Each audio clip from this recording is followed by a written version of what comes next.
का सदस्य नहीं हो सकता है। ये भी चीज रहेगी, आप जगह होगे या पार्लियामेंट के सदस्य रहोगे तो संविधान सभा में कौन थे, जिस जैसे एमपी एम वगैरह होते हैं। तो संविधान सभा क्या थी, जैसे अभी अपना जो संसद है, तो जो संसद जो है, जिस प्रकार से आज संसद है, उस समय जो संसद के लोग संसद का काम करते थे और शेष समय में संविधान सभा के रूप में संविधान बनाने का काम वही लोग करते थे। तो वो संविधान सभा के सदस्य भी कहलाते थे और संसद के सदस्य भी कहलाते थे। संसद में इस प्रकार से चुन के जाते थे जैसे ये अभी जाते हैं लोग। तो इनके भाई भी सांसद संसद में थे। तो इन्होंने हाई स्कूल करने के बाद फिर इंग्लैंड में पढ़े। इंग्लैंड में पढ़ने के बाद ICS की परीक्षा दी। ICS की परीक्षा पूरे भारत में टॉप किया इन्होंने। ये क्या है, नेताजी सुभाष चंद्र बोस जो है उनको भी इन्होंने ट्रेनिंग दी थी। BN राव साहब ने नेताजी सुभाष चंद्र बोस को भी ट्रेनिंग दी थी। और जो संविधान की रचना हुई तो संविधान सभा का जो गठन हुआ, संविधान सभा का गठन काय के लिए हुआ, संविधान बनाने के लिए।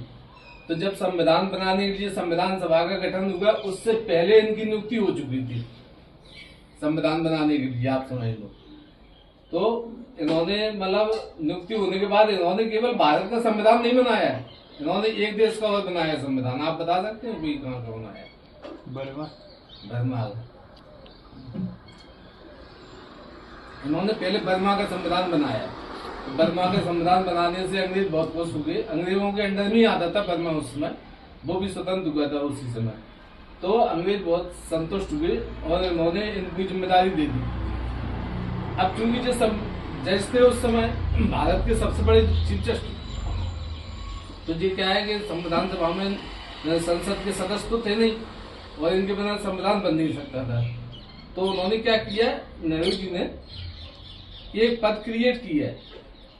वो पद क्या था, संवैधानिक सलाहकार। तो इनको संवैधानिक सलाहकार का पद, संवैधानिक सलाहकार बनाया।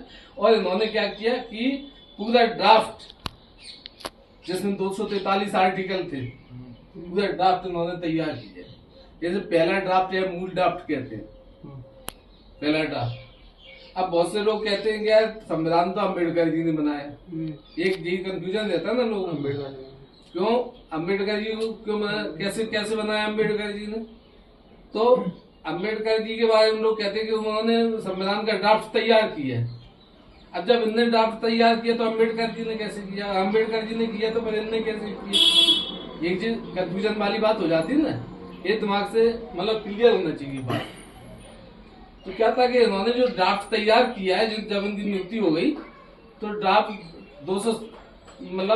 270 दिन की मतलब बैठक हो चुकी थी और बहुत सारी बैठकें हो चुकी थी। उस समय तक अम्बेडकर जी तो संविधान में पहुंच ही नहीं पाए थे। जब इन्होंने 243 आर्टिकल का एक मसौदा तैयार कर लिया, मसौदे को ड्राफ्ट कहते हैं, तो मसौदा तैयार कर लिया था और पेश कर दिया था। अब उसके आधार पर फिर क्या होगा कि जो संविधान सभा है उसने 13 समितियों का गठन किया, 13 समितियों का। तो उन 13 समितियों में से एक समिति ड्राफ्ट समीक्षा समिति थी। कौन सी समिति? ड्राफ्ट समीक्षा। अब ड्राफ्ट समीक्षा का मतलब जो इन्होंने जो ड्राफ्ट तैयार किया है उसकी समीक्षा के लिए समिति बनाई गई कि इसका परीक्षण करो कि इस ड्राफ्ट में कौन सी तुम्हें कोई चीज ऐसी दिखाई देती है जो हटाई जाना चाहिए और कौन सी चीज ऐसी लगती है जो उसमें जोड़ी जानी चाहिए। तो उस 13 समितियों में उस समिति में जो ड्राफ्ट समीक्षा समिति, ड्राफ्ट समिति नहीं, ड्राफ्ट तो जिनने बनाई दिया था, ड्राफ्ट की समीक्षा समिति। तो उस समिति में अम्बेडकर जी थे, मतलब उसके अध्यक्ष नहीं थे, तो अम्बेडकर जी भी थे। और फिर बहुत सारी मतलब लोगों ने अपना काम करके और अब दूसरे कामों में लग गए। फिर बाद में अम्बेडकर जी इसके ड्राफ्ट समीक्षा समिति के अध्यक्ष भी बन गए थे। तो इस वजह से लोगों ने क्या है कि ड्राफ्ट समीक्षा समिति कहने की बजाय ड्राफ्ट समिति का अध्यक्ष कहना शुरू कर दिया उनको, जबकि ड्राफ्ट। अब उस समिति का काम क्या था, जिसके अम्बेडकर जी बने, उस समिति का काम ये था कि इनके जो बनाया हुआ वो है, इनका बनाया हुआ जो मसौदा है तो उसमें मतलब ये देखना है कि क्या चीज इसमें घटाई जा सकती है और क्या चीज जोड़ी जा सकती है, क्या चीज जोड़ी जा सकती है। तो अब उसमें से किसी को जो अधिकार नहीं था कि इनकी इनके इनके संविधान में संशोधन कर दे, वो आइए बैठिए। अब वो संशोधन नहीं कर सकता था कोई। बैठो बैठ बैठ बैठ बैठ बैठ अरे बैठो आपके बैठो यार, अरे बैठो ना, आ जाओ। अरे पीछे तो कोई संशोधन नहीं कर सकता था इनके बनाए हुए ड्राफ्ट में, एक बात समझ लो। उसमें केवल सुझाव दे सकते थे कि ये चीज को हटाया जाना चाहिए और इस चीज को नई चीज कौन सी जोड़ी जानी चाहिए वो बता सकते थे। फिर उसके बाद फैसला करना था संविधान सभा को फैसला करना था। तो इस प्रकार से इन्होंने भारत के संविधान की रचना की। अब ये मतलब संविधान की रचना करके और फिर जो इनकी नियुक्ति हो गई इंटरनेशनल कोर्ट में, आईसीजे में ये चीफ जस्टिस बने।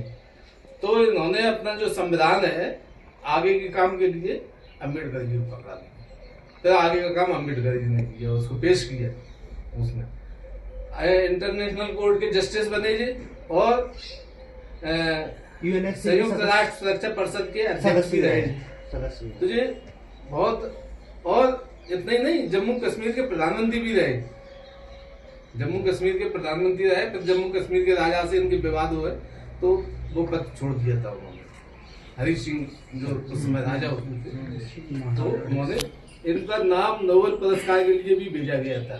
नोबेल पुरस्कार के लिए इनको, इनका नाम तो आलम मिला नहीं, इनको नोबेल पुरस्कार के लिए भी इनको नामांकित किया गया था। कितने प्रतिभाशाली थे, मतलब इनके जितना प्रतिभाशाली 200 सालों में कोई व्यक्ति पैदा नहीं हुआ जिसका आप लोग नाम तक नहीं जानते। इस साल जाना है, इस साल लोगों को पता चला।